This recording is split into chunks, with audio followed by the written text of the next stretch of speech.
In the days when the baobab trees were young and the rivers still whispered secrets to those who would listen, there lived a prosperous trader named Kwame in the village of Ashanti. Kwame was a man of considerable wealth, having inherited 3 large compounds from his grandfather, each one more magnificent than the last. His compounds were the pride of the village, with walls painted in ochre and white courtyards decorated with intricate symbols of prosperity and roofs thatched so expertly that even the fiercest rains could not penetrate them. Kwame was known throughout the region not only for his wealth but also for his cunning in business matters. He wore fine kente cloths of gold and green, and around his neck hung heavy beads of amber that clicked together when he walked. His face was round and pleasant, but his eyes were sharp like the eagle that circles above the savannah, always watching, always calculating. One dry season, when the Hamatan winds blew dust across the land and the sun beat down mercilessly upon the earth, a stranger arrived in the village. His name was Anansi, though he introduced himself simply as a traveling merchant seeking temporary shelter.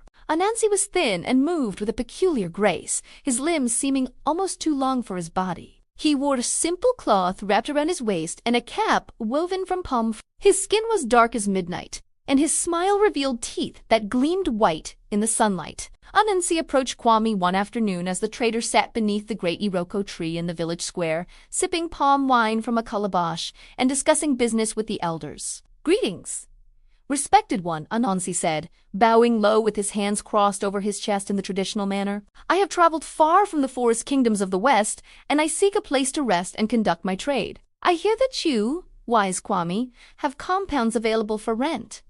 Kwame studied the stranger carefully, noting the worn condition of his clothing and the single leather bag that contained all his possessions. Yet there was something about Anansi's bearing, something in the way he held himself, that suggested hidden depths. "Indeed, I have a compound," Kwame replied, gesturing toward the smallest of his 3 properties. "The rent is 10 bags of cowrie shells per month, payable at the new moon." Anansi's eyes narrowed slightly, and he stroked his chin thoughtfully. "That is a substantial sum, respected one, but I am a man of honor and good business. However, before we proceed, should we not discuss all the terms? In my homeland, we have a saying, 'The agreement made in haste is the rope that strangles slowly.'" Kwame laughed, a deep booming sound that echoed across the square. "You worry too much, stranger. The terms are simple. You pay rent, you live in the compound, you leave it as you found it. What more is there to discuss?" The elders sitting nearby nodded in agreement, for this was indeed how things had always been done in the village. But Anansi persisted, his voice soft but insistent. "Wise one, I simply wish to know, does the compound include the courtyard, the roof, the walls, the doors, and the space within? And what of the air above and the earth below? What are the creatures that may dwell there, and the spirits that may pass through? What are the shadows at midday and the moonlight at midnight?" Kwame waved his hand dismissively, irritated by such seemingly pointless questions. "Everything within the walls is yours to use as you see fit, for as long as you pay the rent. Now, do you want the compound or not? I have other interested parties." This was not entirely true, but Kwame had learned long ago that creating urgency was good for business. Anansi seemed to consider for a long moment, then nodded slowly. "Very well, respected one. I accept your terms. However, I insist that we make a proper agreement, written and witnessed, as is the custom among traders." Kwame agreed, and they went to see Kofi, the scribe, an ancient man whose fingers were stained with indigo ink and whose eyes had seen more seasons than anyone could count. In the dim interior of Kofi's hut, surrounded by scrolls of bark paper and pots of various colored inks, they dictated the terms of the agreement. Kwame spoke rapidly, stating that Anansi would rent the compound for 10 bags of cowrie shells per month, that he would maintain the property, and that he would vacate when asked or when the rent was unpaid. "And what of the specific boundaries?" Kofi asked, his quill poised above the paper. "What exactly is included in this rental?" "The compound," Kwame said impatiently. "Right, that the stranger rents the compound."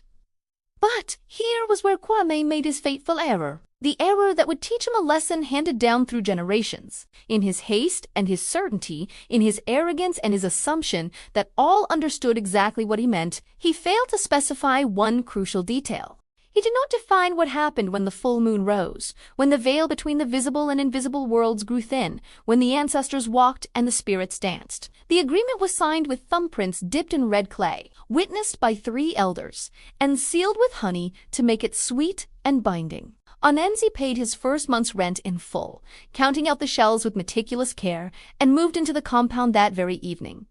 For the first few weeks, all seemed well. Anansi proved to be a quiet and respectful tenant. He kept the courtyard swept clean. He greeted his neighbors politely, and he caused no disturbance. During the day, he would venture out with his leather bag, returning in the evenings with various goods for trade.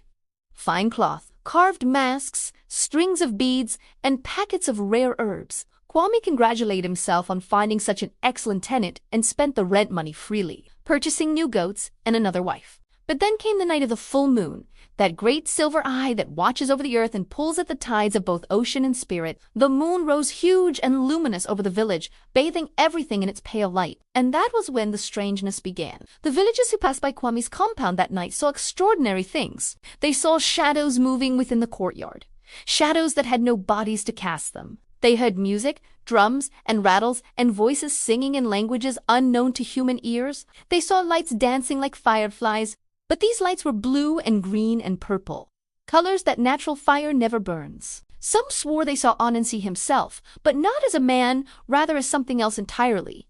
Something with 8 arms that moved in fluid, impossible patterns, weaving what appeared to be ropes of pure moonlight. By morning, the courtyard was quiet again, and Anansi emerged looking tired but satisfied, greeting the dawn with a stretch and a smile. But word spread quickly through the village, carried on the lips of market women and farmers, fishermen and children. Strange things were happening in Kwame's compound, they said.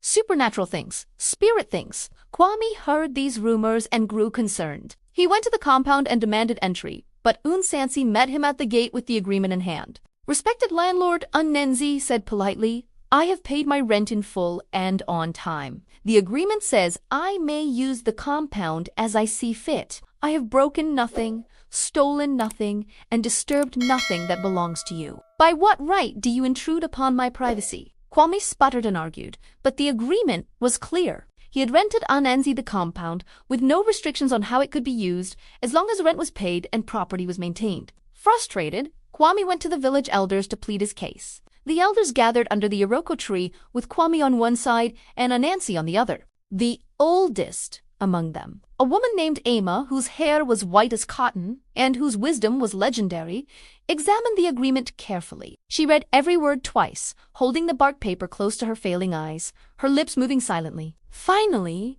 she looked up. Kwame, son of my son's son, you have been foolish. You rented this man a compound without specifying what could or could not be done during the full moon. You did not restrict spiritual activities. You did not mention the use of supernatural forces. You were in such a hurry to collect rent that you forgot the most important thing our ancestors taught us. The full moon belongs neither entirely to the living nor entirely to the dead, but is a time when both worlds meet. You should have stated clearly what could happen in your compound during such sacred times. Kwame's face burned with shame and anger. But surely it is understood that one cannot use a rented compound for witchcraft and spirit calling. This is common knowledge. Ama shook her head slowly. What is common to one may be foreign to another. Anansi comes from distant lands where customs may differ. Without clear words in the agreement, you have no grounds for complaint. Unless, she turned a penetrating gaze upon Anansi, the tenant is willing to renegotiate. Anansi smiled, his enigmatic smile. Respected mother, I am always willing to negotiate with those who approach me with honesty and respect. But I must ask, what is Kwame willing to offer in exchange for new terms? Here began the second act of this tale. For Kwame learned that pride often costs more than humility. Rather than admitting his error and negotiating fairly, Kwame tried to force Anansi out through other means. He hired young men to stand outside the compound and bang drums all day, disturbing Anansi's rest. But Anansi simply smiled and joined in the drumming, creating rhythm so infectious that soon the entire village was dancing, and the young men forgot why they had been hired in the first place.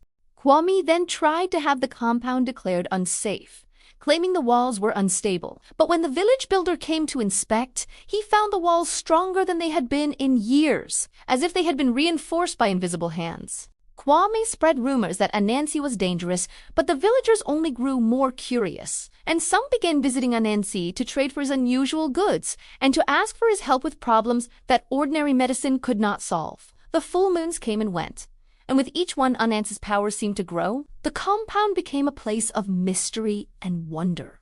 People reported that crops planted near its walls grew faster and stronger. Sick children who slept in the shadow of its roof woke healthy. Women who walked past during the full moon found themselves blessed with fertility. The compound, it seemed, had become a nexus of spiritual energy, a place where the boundaries between worlds were particularly thin. Kwame watched all this with growing desperation. His other two compounds stood empty now, for who would rent from a landlord so clearly out? His reputation as a shrewd businessman crumbled. People whispered that he had been outwitted by a stranger, that his greed and haste had been his undoing. Even his wives began to question his judgment. 6 full moons passed in this manner. On the 7th, which fell on the night of the harvest festival, Kwame finally swallowed his pride. He dressed in his finest cloth, brought a bottle of his best palm wine, and approached Anansi's compound with humility. He knocked gently on the gate and waited to be invited in. Anansi opened the gate, and Kwame gasped at what he saw. The courtyard had been transformed.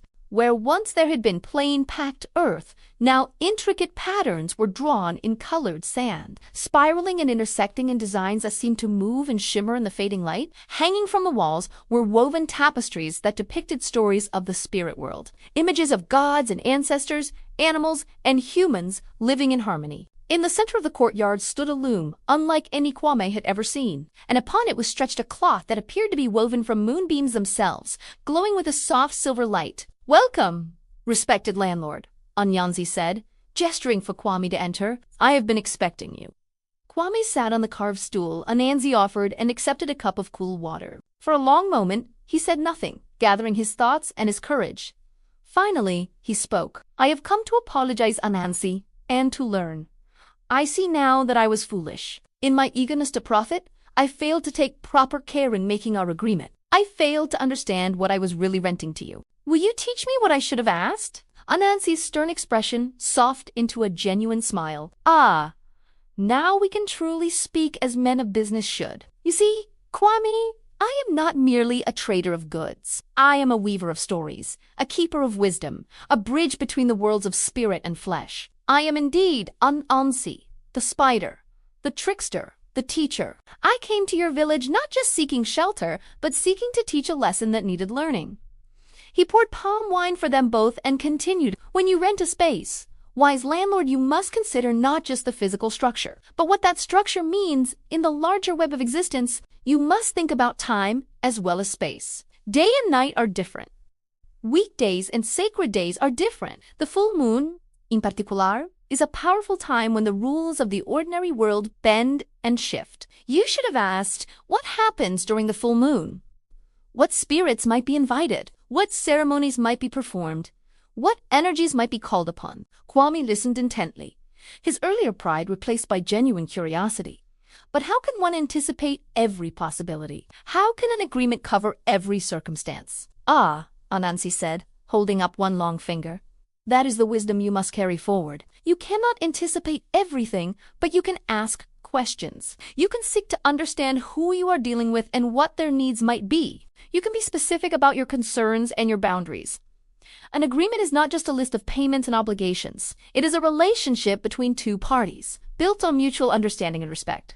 He stood and walked to the loom, running his hands along the shimmering cloth. "Look at this weaving. Each thread must be placed with intention. Each color must be chosen with purpose. If I simply threw threads together without thought, I would create not cloth but chaos. So too with agreements between people. Each word matters. Each term has consequences." Kwame rose and approached the loom, marveling at its beauty. "I understand now," he said quietly. "But what about a current situation? I cannot have supernatural activities in my compound without knowing their nature and purpose. Yet I also see that I have no right to simply evict you. What shall we do?" Anansi's eyes gleamed with approval. "Now, you ask the right question. Let us make a new agreement. One properly considered. I will explain to you exactly what I do during the full moon, and you will decide if you can accept it. If not, I will leave peacefully at the end of this month, and I will pay you additional compensation for the trouble I have caused. If you can accept it, then we will write new terms, clear and specific, that protect both our interests." And so, Anansi explained. During the full moon, he wove special cloths imbued with blessings and protections. He called upon the ancestors to share their wisdom with the living. He created medicines that could only be made when the moon's power was at its height. He sang songs that kept malevolent spirits at bay, protecting not just the compound, but the entire village. He opened doorways between worlds so that lost souls could find their way home and so that the living could receive guidance from those who had gone before. These activities, Anansi said, are sacred and beneficial. They harm no one, but I understand that not everyone wishes to have such powerful spiritual work conducted on their property. The energy can be overwhelming. The responsibilities are great. If something goes wrong during such ceremonies, the consequences could be severe. This is why you should have asked, should have known, should have specified. Kwame thought deeply about all he had heard. He consulted with AMA and the other elders. He spoke with his family. He meditated beneath the Iroko tree. And finally, he made his decision. Anansi, he said when they met again, 3 days later, I have learned much from this experience. I wish for you to stay, but with a new agreement. You may conduct your sacred work during the full moon, but I wish to understand it better. I ask that you teach me and a few trusted elders about what you do, so that we may assist if needed, and so that we may explain to the village that there is no danger. In exchange for this teaching, I will reduce your rent by half. I will also ask that you create protective charms for the village, particularly for the children and the expectant mothers, using your skills. Is this acceptable? Anansi bowed deeply. More than acceptable, wise landlord.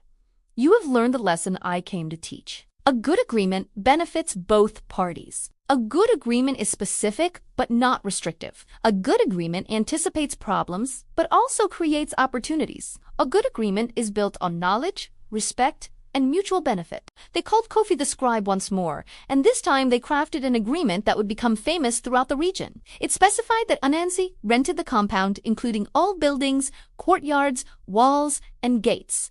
It stated that during the full moon, he had the right to conduct spiritual ceremonies of a healing and protective nature, with the understanding that the landlord would be informed of the general nature of these ceremonies and that they would cause no harm to the property or the community. It outlined that Anansi would provide instruction in spiritual matters to designated elders and would create protective medicines for the village. It set the rent at 5 bags of cowrie shells per month, acknowledging both the tenant's value to the community and the landlord's willingness to accommodate unusual needs. The agreement also included something new, something that had never been written in such documents before, a clause stating that either party could request a review of the terms every 6 months, allowing for adjustments as circumstances changed. This, Anansi explained, acknowledged the truth that life is fluid, that circumstances evolve, and that rigid agreements often break while flexible ones endure. The agreement was witnessed not just by 3 elders but by the entire village council, and it was sealed not just with honey but with palm oil and kola nuts, making it not merely binding but blessed.